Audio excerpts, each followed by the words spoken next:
Aku masih ingat betul malam ketika aku pertama kali menerima telepon dari Pak Wicak.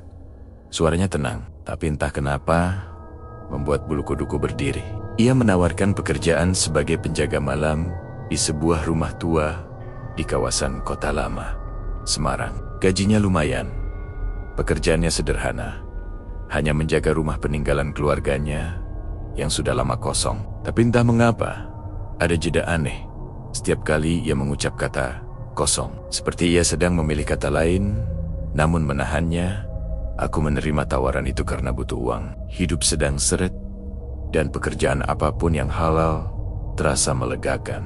Tapi begitu langkahku memasuki kawasan Kota Lama untuk pertama kalinya, aku sadar ada sesuatu yang berbeda dari pekerjaan ini. Udara malam di sana terlalu dingin untuk ukuran Semarang. Bukan dingin angin laut. Ini dingin yang seolah keluar dari dalam bangunan-bangunan tua yang berdiri diam mengawasi. Ketika aku sampai di depan rumah yang dimaksud, aku langsung tertegun. Rumah itu besar, berarsitektur campuran Jawa dan Belanda, dengan jendela tinggi dan pintu utama yang warnanya sudah memudar. Namun, ada sesuatu pada rumah itu yang membuatku merasa sedang diperhatikan. Entah dari jendela, entah dari celah atap, atau mungkin dari tempat yang tidak terlihat oleh mata biasa.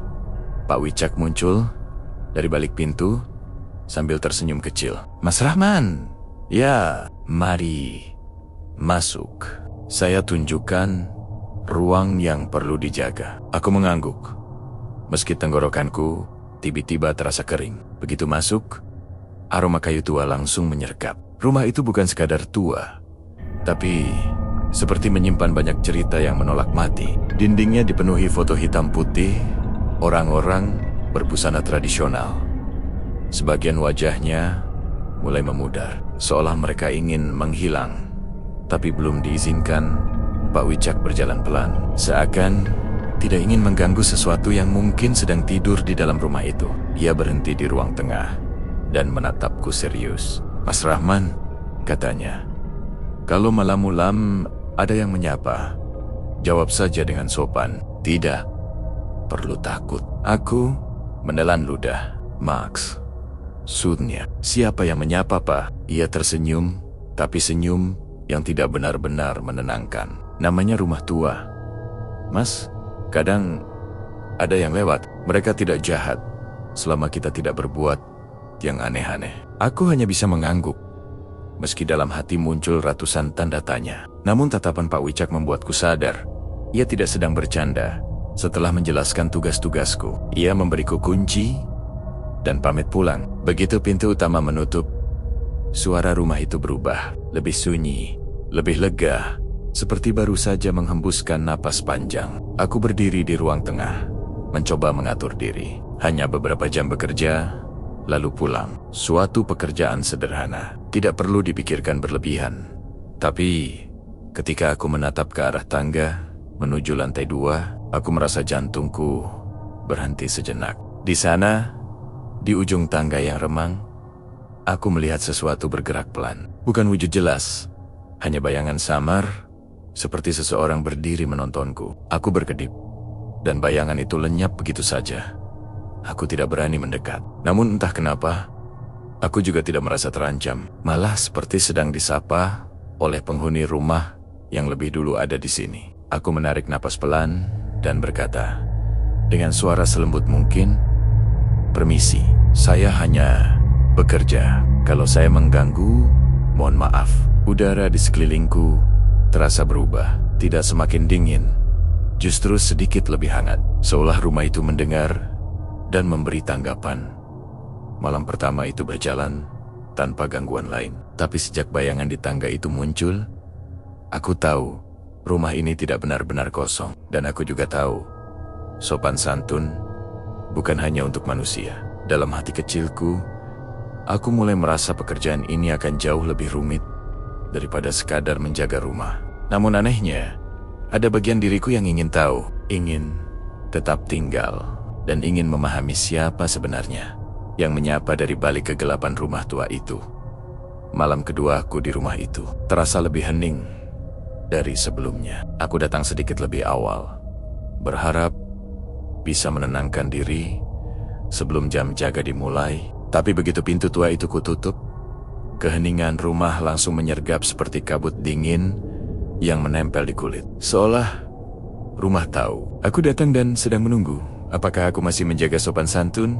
Seperti malam pertama, aku menyalakan lampu ruang tengah, lalu duduk di kursi kayu dekat meja bulat. Rumah itu sebenarnya tertata rapi, namun setiap sudutnya membuatku merasa diawasi. Seakan ada lebih dari satu pasang mata tak terlihat yang memperhatikan setiap gerak-gerikku. Aku mencoba menyibukkan diri dengan membaca buku jurnal yang kubawa, tapi konsentrasiku tak bertahan lama. Langkah-langkah kecil terdengar dari lorong samping, bukan seperti suara orang dewasa, lebih ringan, seperti anak kecil berlari pelan. Aku menegakkan tubuh, memandang ke arah lorong, tapi tidak ada apa-apa, hanya dinding panjang dengan beberapa foto lama dan lampu kuning yang sedikit berkelip. Aku akhirnya berdiri dan berkata lirih, "Kalau memang ada yang lewat, saya tidak mengganggu, silakan saja." Suara langkah itu berhenti, lalu keheningan kembali menguasai rumah. Aku tidak tahu apakah sebaiknya aku merasa lega atau justru takut. Jang, helas. Aku merasa jawaban sopanku tadi membuat sesuatu di dalam rumah menjadi tenang.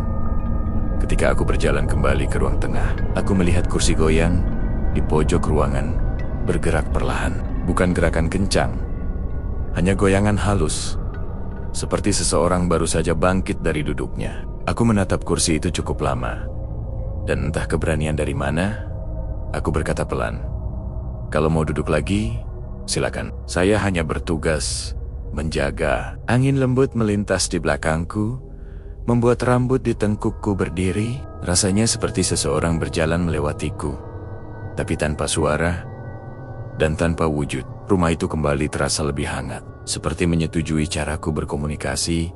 Setelah beberapa jam berlalu, aku mulai terbiasa dengan kinihan-kinihan kecil itu. Sampai akhirnya, aku mendengar suara yang berbeda. Bukan langkah, bukan suara kayu, tapi bisikan halus. Dari arah tangga, bisikan yang sangat pelan, namun jelas, memanggil namaku. "Mas Rahman." Aku mematung. Tubuhku terasa berat, namun bukan karena takut. Aku merasa seperti dipanggil, bukan untuk ditakuti, melainkan untuk dikenali. Aku mendekati tangga perlahan. Di ujung tangga, sangat samar kulihat kain kebaya berwarna pucat berkibar pelan, seolah ada seseorang berdiri di sana sambil menunggu. Aku tidak melihat wajahnya, hanya siluet, tapi cukup membuat jantungku berdetak lebih cepat. Aku memberanikan diri bertanya, "Ibu, kalau memang ingin menyampaikan sesuatu, saya mendengar. Tapi, mohon maaf, kalau saya tidak bisa naik tanpa izin." Siluet itu tidak bergerak, namun sesuatu berubah di udara, seperti persetujuan yang tak diucapkan. Aku menunduk sopan dan kembali ke ruang tengah. Satu hal yang kualami malam itu cukup jelas bagiku.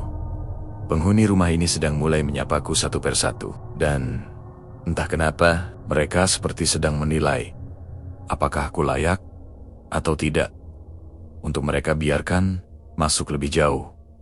Ketika jam jaga selesai, aku keluar dari rumah dengan langkah hati-hati. Saat ku kunci pintu, aku merasa seperti ada beberapa tatapan mengikutiku dari balik jendela lantai 2. Bukan tatapan mengancam, tetapi lebih seperti memerhatikan dan menunggu. Di perjalanan pulang, aku berpikir, pekerjaan ini semakin jauh dari kata biasa. Tapi, ada hal lain yang muncul pelan dalam benakku. Rasa penasaran yang semakin kuat, siapa sebenarnya yang tinggal di rumah itu, dan mengapa mereka seperti memperlakukanku dengan cara yang tidak menunjukkan permusuhan. Pertanyaan itu berputar-putar di kepala, dan tanpa kusadari, aku mulai menantikan malam berikutnya, sebab ada sesuatu di rumah itu yang terasa memanggilku kembali, bukan untuk menakuti, tapi seolah ingin menunjukkan sesuatu yang belum ku mengerti. Malam ketiga datang dengan perasaan yang berbeda. Entah kenapa, Alih-alih takut, aku justru merasa seakan rumah itu sedang menunggu kedatanganku. Begitu aku membuka pintu, hawa dingin menyergap, tapi bukan dingin yang menusuk lebih. Seperti sambutan halus dari tempat yang ingin memberi tanda bahwa aku sudah dianggap bagian dari rutinitasnya. Aku menyalakan lampu ruang tengah seperti biasa. Namun malam itu, ada sesuatu yang langsung terasa ganjil. Tangga menuju lantai 2 tampak lebih terang dari sebelumnya. Lampu kecil di dinding yang biasanya hampir mati, malam itu menyala, lebih stabil. Seolah ada tangan tak terlihat yang sengaja menyiapkannya agar aku melihat sesuatu. Aku duduk sebentar, mencoba menenangkan diri. Tapi dari lantai 2 terdengar suara pelan, seperti pintu yang terbuka perlahan. Aku menengadah. Dan memang, pintu yang sejak hari pertama aku ketahui selalu tertutup, pintu kamar di ujung koridor atas kini terbuka setengah. Tidak ada angin, tidak ada orang lain. Dan pintu itu bergerak stabil. Jauh dari kesan kebetulan, aku berdiri, jantungku berdebar halus. Ada dua kemungkinan. Aku mengabaikannya, atau aku merespons dengan cara yang dianggap pantas oleh rumah ini. Setelah 2 malam penuh sapaan halus dari penghuni tak terlihat, aku memutuskan untuk memilih yang kedua. Aku menatap ke arah tangga dan berkata pelan, kalau memang dipersilakan, saya naik. Tapi kalau tidak, pintunya bisa ditutup kembali. Tidak ada yang bergerak. Justru, suasana terasa lebih tenang. Seakan jawaban itu sudah cukup sebagai tanda bahwa aku boleh melangkah. Perlahan aku menaiki tangga. Setiap anak tangga mengeluarkan bunyi kayu tua yang khas. Tapi anehnya, bunyinya tidak menggema seperti malam pertama. Seolah langkahku diselimuti atau ditahan agar tidak terlalu mengganggu penghuni di atas.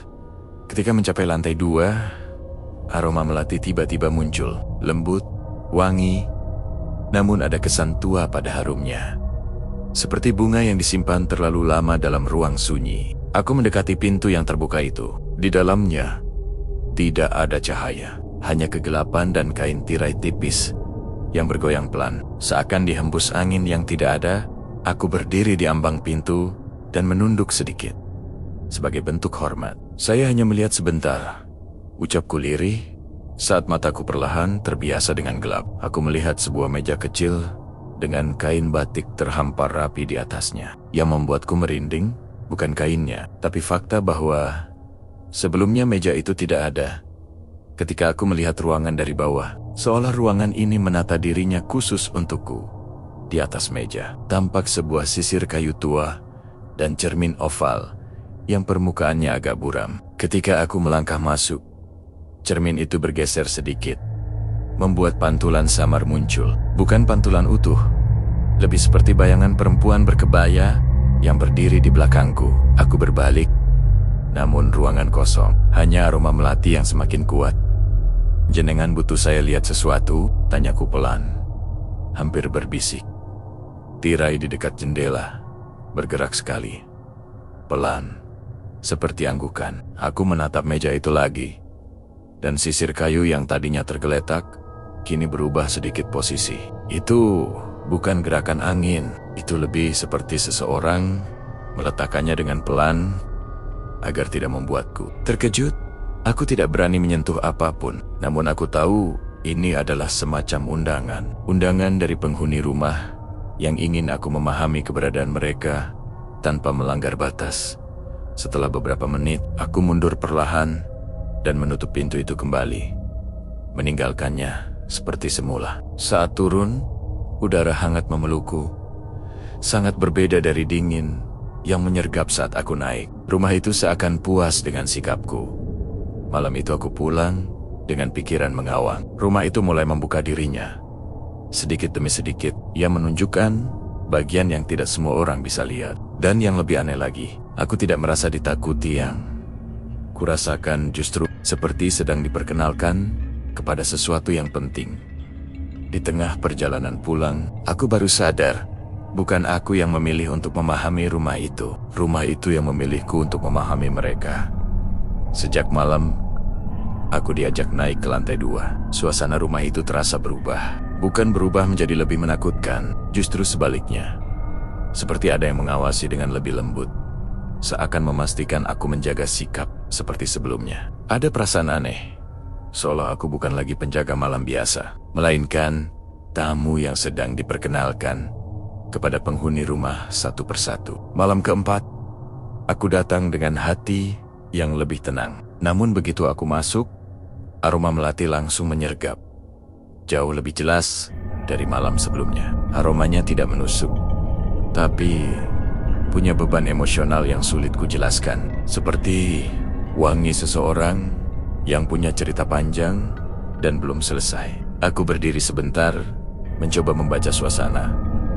Di ruang tengah, lampu-lampu berkerlip halus dan berhenti tepat saat aku lewat. Aku tersenyum tipis, entah kepada siapa, lalu mengucapkan salam kecil.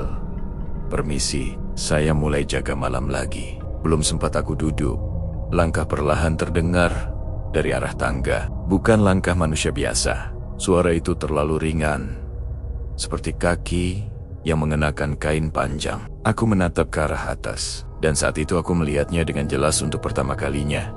Di puncak tangga, berdiri sosok perempuan, memakai kebaya hijau tua. Selendangnya menjuntai sampai ke lantai, dan rambutnya disanggul rapi seperti parempuan-parempuan Jawa zaman dulu. Wajahnya pucat, tapi bukan pucat menakutkan. Pucat seperti potret lama yang hidup kembali. Ia tidak menatapku secara langsung, namun menunduk sedikit, seakan sedang menimbang apakah aku layak untuk diajak bicara. Aku merasakan lututku sedikit gemetar, tapi entah mengapa tidak ada niat untuk lari. Justru rasa hormat yang muncul lebih dulu. Dengan suara selembut yang bisa aku keluarkan, aku berkata, "Ibu, kalau memang ingin menyampaikan sesuatu, saya di sini." Sosok itu mengangkat wajahnya perlahan, matanya tidak gelap, hanya kosong seperti seseorang yang menatap dari tempat jauh. Ia tidak bergerak, namun selendangnya bergeser sedikit, seakan ada angin halus melewatinya. Lalu, ia mengangkat tangan dan menunjuk ke arah sebuah lemari tua di lantai 2, dekat kamar tempat aku diundang malam sebelumnya. Gerakannya pelan, tidak terburu-buru, seolah ia yakin aku akan memahami maksudnya. Aku mengangguk perlahan. "Baik, Bu, kalau memang diizinkan." Saya lihat perempuan berkebaya itu tidak menghilang. Ia tetap berdiri di sana, hanya memiringkan kepala sedikit, seperti memberi jalan. Aku menaiki tangga dengan langkah hati-hati. Rasanya setiap langkahku diperhatikan, bukan untuk ditakuti, tetapi untuk memastikan aku tidak melanggar batas. Lemari itu tinggi, terbuat dari kayu jati yang usianya mungkin lebih tua dari kota itu sendiri. Ketika aku sentuh gagangnya, rasanya hangat, bukan dingin seperti benda tua pada umumnya. Pintu lemari terbuka dengan mudah, lebih mudah dari seharusnya. Di dalamnya hanya ada satu benda, sebuah buku harian lusuh yang sampulnya terikat kain batik. Begitu aku mendekat, buku itu terbuka sendiri. Pada halaman tengah, tulisan tangan rapi memenuhi halaman. Namun, beberapa bagian memudar, seakan disapu waktu. Meski begitu, aku masih bisa membaca satu kalimat yang tertulis jelas. "Aku hanya ingin rumah ini dijaga oleh mereka yang tahu cara menghormati." Aku terdiam lama, bukan karena takut, tapi karena merasakan sesuatu yang familiar. Kalimat itu terasa seperti pesan yang tidak pernah bisa ia sampaikan saat masih hidup. Aku menutup buku itu dengan hati-hati. "Terima kasih sudah mempercayai saya," bisikku pelan saat aku menoleh. Sosok perempuan itu sudah tidak ada di puncak tangga, tapi aroma melatinya masih tertinggal, seperti sentuhan halus yang mengantar keheningan. Aku turun kembali ke ruang tengah dengan perasaan berat tapi tenang. Malam itu aku sadar, perempuan berkebaya itu bukan sekadar penampakan. Ia adalah penghuni lama yang menjaga rumah ini, dan perlahan, sangat perlahan ia sedang membuka kisahnya agar aku mengerti. Dan lebih dari itu, aku mulai merasa bahwa kehadiranku di rumah ini bukan kebetulan. Ada sesuatu yang sedang ia percayakan kepadaku, sesuatu yang belum sepenuhnya aku pahami, tapi sudah mulai menuntunku masuk lebih dalam ke rahasia yang disimpannya selama bertahun-tahun. Malam kelima terasa berbeda. Sejak aku melangkah masuk ke dalam rumah itu, udara di dalamnya tidak lagi menyergap dengan dingin menusuk seperti malam pertama. Justru ada kehangatan halus, seolah rumah sedang menyambutku. Atau mungkin penghuni yang tidak terlihat itu mulai menganggapku bagian dari kesehariannya. Lampu-lampu yang biasanya meredup tiba-tiba menyala, lebih stabil ketika aku bergerak di ruang tengah. Rasanya seperti rumah memperhatikan dan merespons kehadiranku dengan cara yang tidak dimiliki bangunan biasa. Aroma melati kembali menyapa. Namun malam ini aromanya lebih dalam, lebih kuat, seperti seseorang yang berdiri cukup dekat, namun tetap menjaga jarak. Aku menatap ke tangga secara refleks, tetapi tidak ada sosok perempuan berkebaya hijau seperti malam sebelumnya. Meski begitu, aku tahu ia ada di sekitar sini. Entah mengawasi dari balik pintu kamar atau berdiri di tempat gelap yang tidak tersentuh cahaya.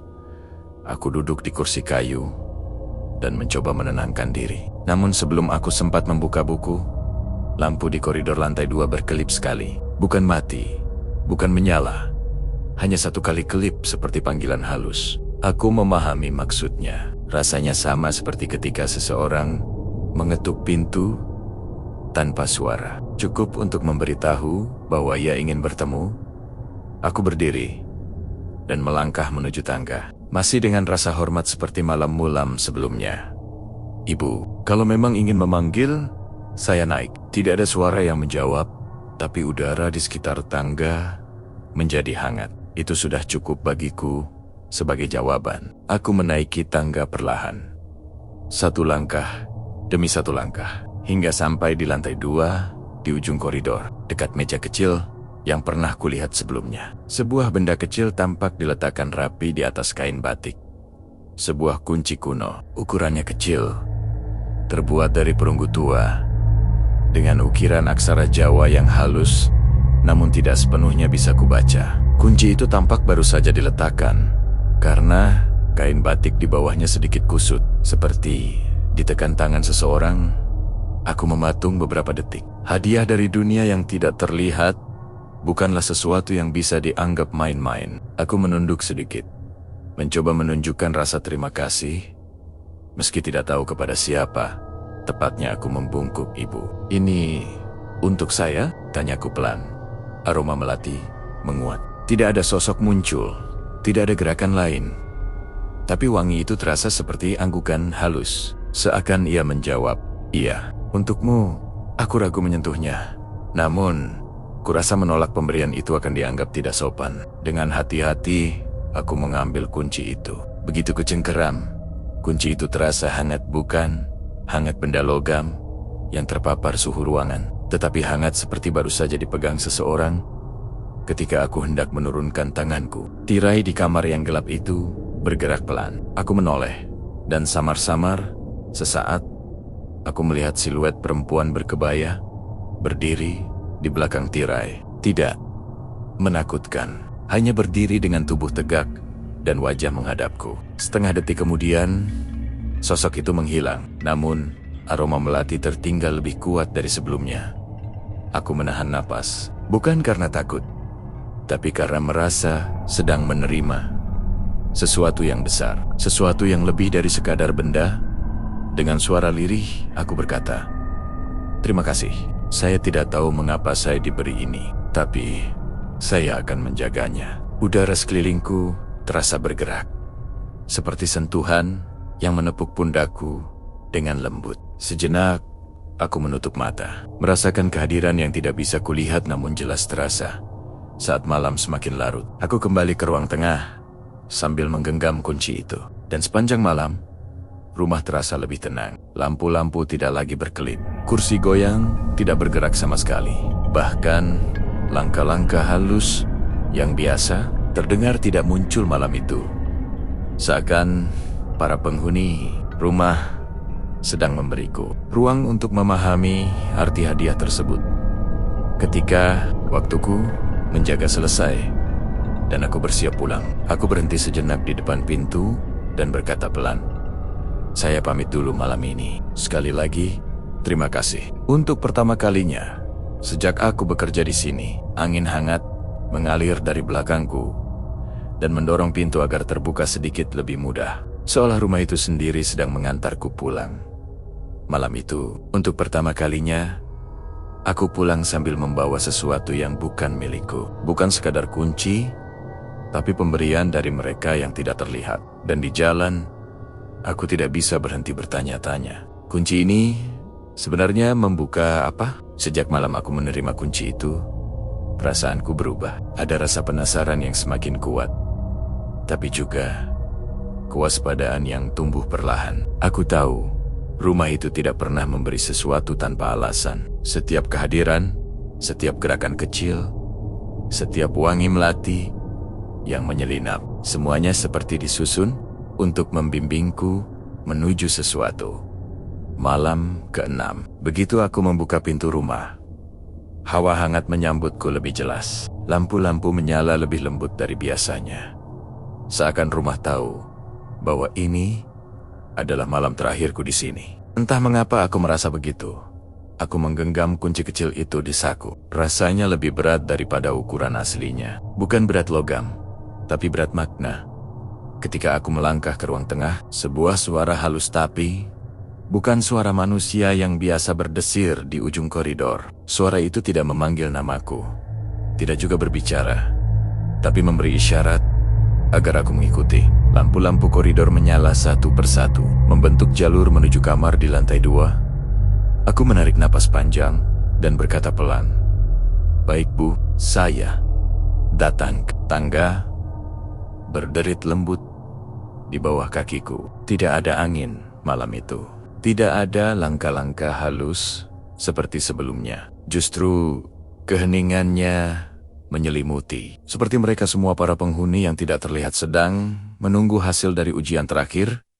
Ketika tiba di lantai 2, aku melihat sesuatu yang berbeda. Pintu lemari, tempat aku menemukan buku harian itu, terbuka sedikit. Kain batik yang biasanya rapi, kini bergeser. Seperti seseorang meminta aku melihatnya sekali lagi.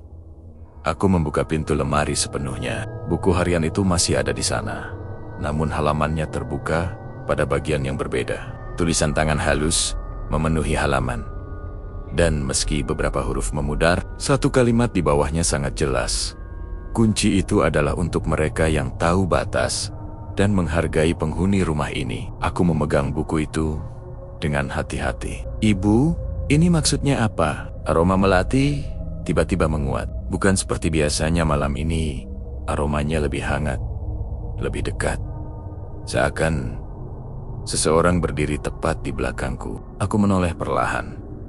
Di depan pintu kamar yang gelap itu, berdiri perempuan berkebaya hijau. Sosoknya lebih jelas dari sebelumnya. Rambutnya tersanggul rapi, dan wajahnya yang pucat tampak tenang, bukan menyeramkan. Matanya menatapku lembut, seperti seseorang yang akhirnya menemukan orang yang tepat untuk amanahnya. Ia mengangkat tangannya, menunjuk ke arah lantai dekat lemari. Di sana terdapat sebuah lubang kecil, hampir tak terlihat jika tidak diperhatikan. Lubang sebesar kunci tepat, sebesar kunci yang kubawa. "Untuk dibuka?" tanyaku pelan. Sosok itu tidak mengangguk, tapi aroma melatinya berubah menjadi wangi yang terasa seperti persetujuan. Aku jongkok dan memasukkan kunci kecil itu ke lubang. Begitu kunci itu kuputar, ada getaran pelan, dan papan kayu di lantai bergerak sedikit, membuka ruang kecil. Di dalamnya hanya ada satu benda. Kain merah tua yang terlipat rapi. Bukan barang mewah, bukan benda pusaka. Hanya kain sederhana yang dijaga dengan sangat hati-hati. Ketika aku mengangkatnya, sosok perempuan itu mendekat setengah langkah. Ia tidak menyentuhku, tidak mengucap apapun, tetapi tatapannya mengatakan semuanya. Aku mengerti.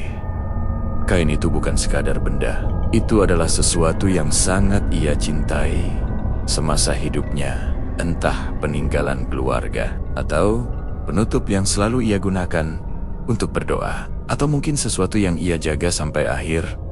Dengan suara lirih aku berkata, "Ibu, kalau ini untuk disimpan, saya akan menjaganya. Kalau untuk diletakkan kembali, saya akan mengembalikan." Sosok itu menunduk pelan, seperti mengucap terima kasih tanpa kata. Setelah itu, tubuhnya menjadi lebih samar, makin kabur, hingga akhirnya menyatu dengan kegelapan di belakangnya. Aroma melatinya bertahan beberapa detik lebih lama, lalu memudar perlahan.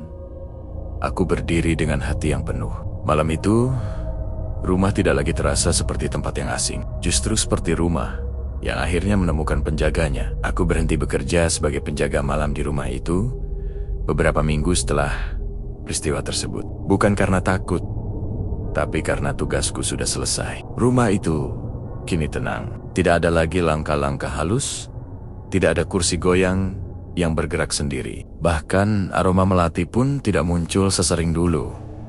Kain merah dan kunci kecil itu kusimpan baik-baik, bukan sebagai benda mistis, tapi sebagai tanda bahwa sopan santun punya tempat, bahkan di dunia yang tak terlihat. Bahwa rasa hormat bisa membuka pintu kadang, pintu yang tidak kasat mata, pintu menuju kisah yang ingin diceritakan, atau sekadar pintu menuju ketenangan.